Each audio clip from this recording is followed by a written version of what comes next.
have to be mindful. I have to concentrate more. We will discuss weird habits from the monks. Surprisingly, they have a lot. You are constantly doing exactly the same thing. You're killing off your brain cells. Neurogenesis happens by itself, or it happens when we tend to do new things. A lot of stress that we're under these days is because we get ourselves stuck. Monks, they have a lot of free time and they just chill. Neurons that are firing in your brain are lazy. And if we're just blindly on this autopilot, sleepwalking through life, it means we're missing out.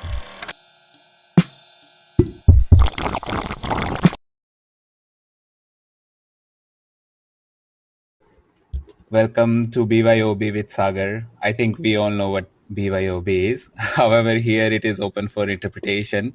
It can be bring your own booze. So feel free to sit there with your class.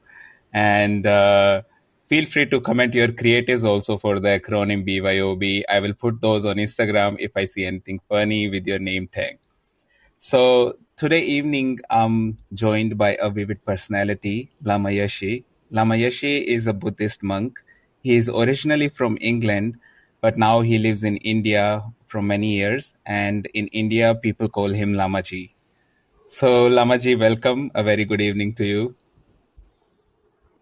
Thank you. Good evening. So Lama Yeshe teaches meditation and mindfulness. He travels across the world, countries such as Canada, UK, Bhutan, Nepal, where he talks about Buddhism philosophy and also teaches about mindfulness practices. And when I spent some time in your monastery, I realized that lamas have a busy schedule, because I thought monks, they have a lot of free time and they just chill. so that was the first starting point where I realized that being a monk is also a very difficult task. And thanks, Vikas. I will again say that's a really creative idea. Bring your own brain. And so to set the base for today's conversation, we will discuss weird habits from the monks. And surprisingly, they have a lot. It is weird for us. And then the one which we are here to discuss specifically today is that I remember, Lamaji, that we were going from your monastery to the meditation center, and you took a different route from the usual one, where you were a bit confused also, I saw. And I also know that you remember the other route which you usually take perfectly well, all the directions. But still you chose to go via a different route. So we would like to know the philosophy or the idea behind it. And also, if you have anything to say, because I was commenting on the busy schedule, so feel free to jump into that as well. Over to you. Okay, thank you. So firstly, thank you for allowing me to talk to you today. And not all monks have a busy schedule, but if you do many years of Buddhist philosophy training and meditation, then you have to go and teach. And that's when your schedule becomes extremely busy. So why do I go different routes? So there's a thing called neurogenesis, which is where our brains make new brain cells. But if we don't use those brain cells, at least 50% of them just die away. But if we use the new brain cells, then over 80% of them become useful to us. So it means that if you are constantly doing exactly the same thing, you're killing off your brain cells because you're not stimulating your brain. If you're driving somewhere and every day you take the same route, not only are you killing off brain cells, but you're also missing out. You're not being mindful. You're not looking at the change in leaves on the trees or different people walking down the road or whatever is going on, because you do the same route every day. So it means your brain can switch off. Now, that can be a good thing. Of course, we don't want to invent new things the whole time. So there is a balance to be had here. But if you aren't trying out new things or doing things differently. It doesn't necessarily mean new things, but it just means doing the things you usually do differently. So it could be holding your toothbrush in your other hand and cleaning your teeth that way. It could be taking a shower with your eyes closed. Keep your eyes closed through the whole of the shower, which is a great one to do. I'd encourage you to try that if you take showers, Saga. I'm not sure, but if you do, then try that one, because not only are you trying out and you're stimulating your brain, you're making new pathways, but also you notice the smell of the soap and you feel the soap on your skin. So by doing things differently, what you're doing is you're stimulating your brain. And that's what we need to do. But like I say, don't change everything, because if you change everything every day, then you're putting your brain under huge amount of pressure. So as with everything in life, there's a real balance to be had here, where we change certain things now and again just to stimulate our brain. So you're right. I went a different way. I didn't really know that way very well, but that means I have to focus. I have to be mindful. I have to concentrate more, which means then I'm thinking from my conscious mind and not just being blindly led from my subconscious mind. So try out different things. You know, they say try to write with your other hand. I've tried that. Actually, writing with my normal hand is bad enough. Trying to write with my other hand, nobody will understand that. But, you know, these different things, pick up your cup with a different hand. Simple things like that. What you're doing is you're forcing your brain, you're forcing those neurons in your brain to make new connections. And it's those new connections that are going to be able to keep that neurogenesis going. So neurogenesis is the building new brain cells. And when you do something different, it's called neuroplasticity. So neuroplasticity means that we're starting new things. We're firing down new channels. Both of those are going to keep your brain active. So when I go different ways, it's not that I'm going totally mad. It's that I'm trying to stop my brain from going mad. Does that make sense? I see. So, because is this the reason that where some of the people they get into the robotic or automated life? Because when you are talking about these stimulations, I see a lot of working people in their day-to-day lives. Almost, they travel from the same route. They have the same schedule. Brushing their teeth in a rush with their dominant hand, work to home, home to work, and which is also because it is a sort of the schedule which they have for every day. So do you think this can be harmful in a long run? What types of result people may have in a negative way, and how frequently they should try these new things? So, yeah, it can be harmful because what you're doing is you're just allowing your brain to shut down. And you're also allowing yourself to be totally run, excuse me, by your subconscious mind. So you're not being mindful. So you're not connecting with what's going on. And when we don't connect with what's going on, it means we miss that moment. And, you know, every moment is different. And if we're just blindly on this autopilot, sleepwalking through life, it means we're missing out. And you never get that moment back. If you've missed it, you've missed it. So it can be detrimental to your brain because you're not getting that neurogenesis. So you're not, those new brain cells will be being born, but they're dying off quickly because you're not using them. But also, it means that you're not being present in the moment. You're not being aware of what is happening. So it just happens to be that when we're doing new things, when we're trying out new things, it means that those brain cells are firing. So, there are certain things we should try to keep to. Going to sleep and waking up and having the same amount of sleep, we should try to keep to that. Because if we don't get enough sleep, it causes us stress.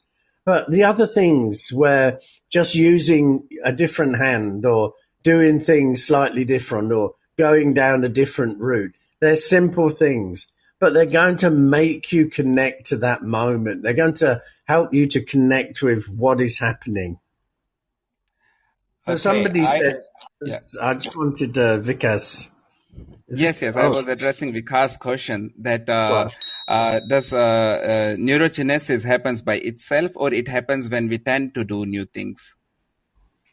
no, so many things cause it to happen. So just rest, sleep can cause it to happen. Doing novel things will cause it to happen. Eating the right foods at the right time will cause it to happen. So this neurogenesis is going on the whole time.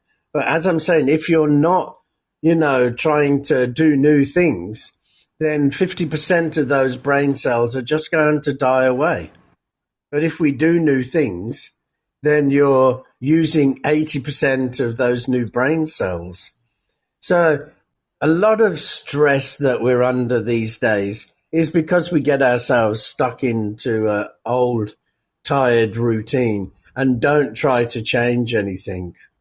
So when we try to change things, then it means that we can generate new brain cells and then do the neuroplasticity. So, this neuroplasticity is really important because years ago, neuroscientists used to believe that when you reach 21, then your brain stops developing.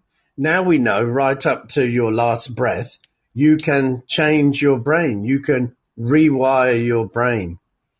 So, when you've got a habit and you're trying to break that habit, why it's difficult is because neurons that are firing in your brain are lazy and they just want to take the easy route. So if you've always done this pattern of behavior, that becomes the easiest route for the neurons to fire. So when you try to change that habit, it's like you're trying to make a new pathway. But the neurons in the brain want to keep going down the easy route, the habit.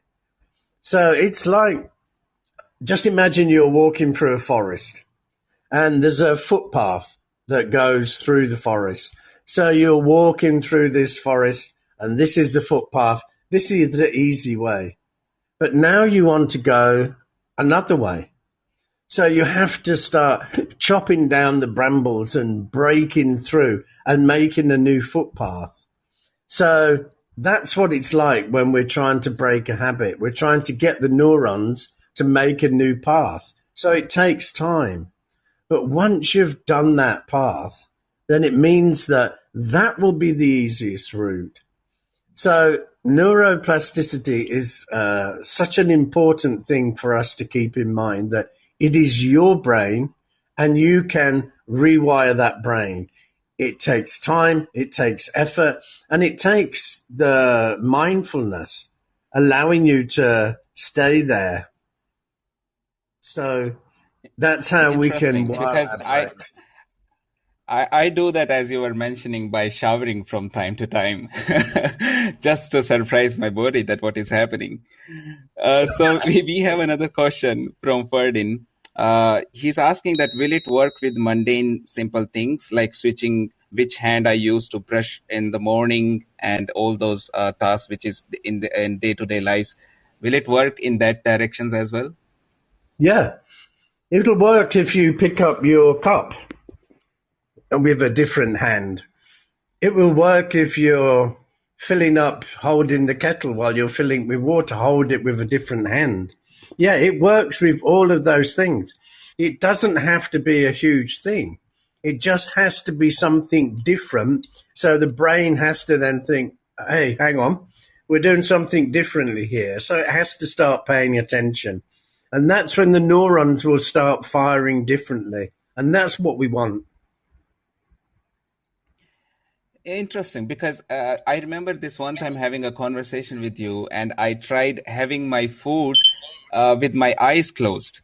So that is one part where I realized that my brain is now focused on the food, and I'm totally in the stage of mindfulness, and I could see that what exactly I'm eating, because a lot of the habits I see at homes as well, that people tend to watch their favorite TV series or listen to the news while eating. So do you think this should also inculcate in the habits that we tend to towards the neurogenesis?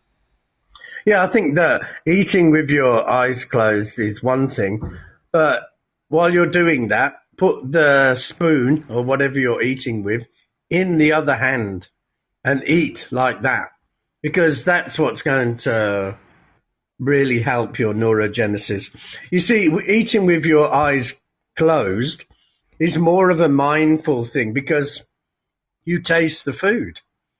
You see, our eyes are so powerful. They're the most powerful sense.